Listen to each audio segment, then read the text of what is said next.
Hey everyone, it's Travis Hightower. My instinct was that I really wanted to kind of jump on and immediately talk about the drones going into Poland and what that meant or what it could mean. But I wanted to have a chance to go into work, do some research, and figure out, what actually happened. Should we panic? Should we freak out? That kind of thing. And pretty much I can go into work and figure out if any news of the day is something to panic about or not.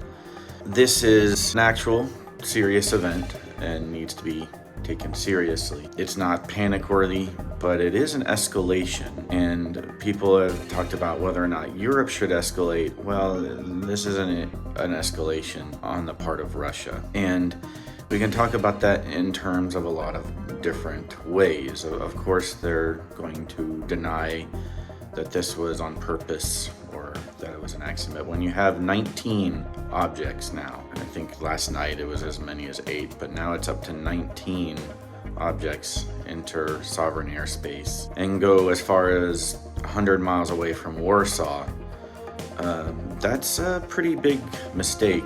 Too big to be a mistake. The Belarusian government said something to the effect of, well, Ukrainian anti-aircraft fire caused these drones to go off course. We were watching the whole time. And of course, anti-aircraft fire doesn't make a drone go off course. But you can tell right there that they're just sort of feeding you information that they're hoping people don't understand war or don't understand how things work, and it'll sound plausible. But I'll be doing a probably podcast on this tomorrow, and it'll involve no-fly zones and what those entail, because that's really what we need to be thinking about at this point as a response. A Western no-fly zone, if you will. In Iraq, you had Operation Northern Watch and Southern Watch. You can start with a Western Watch in this situation and then expand it out from there. But what I want to talk about today is the drones themselves, and why this is not just an escalation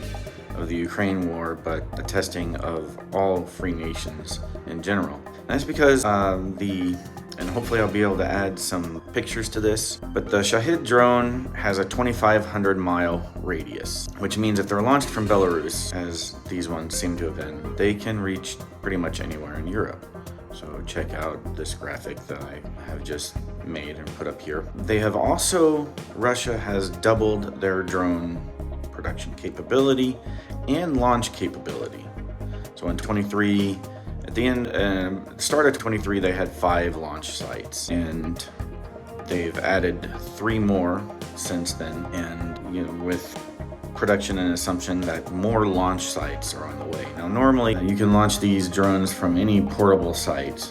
They are truck launched, essentially, shown in this picture, and they launch from a little bit of a rocket boost, so they can be mobile, but they want to have these specific launch sites with hardened shelters, as you kind of see in these pictures, so that they can take the ones right off the assembly line, put them onto the truck, throw them into these launch sites, and launch thousands of them per month.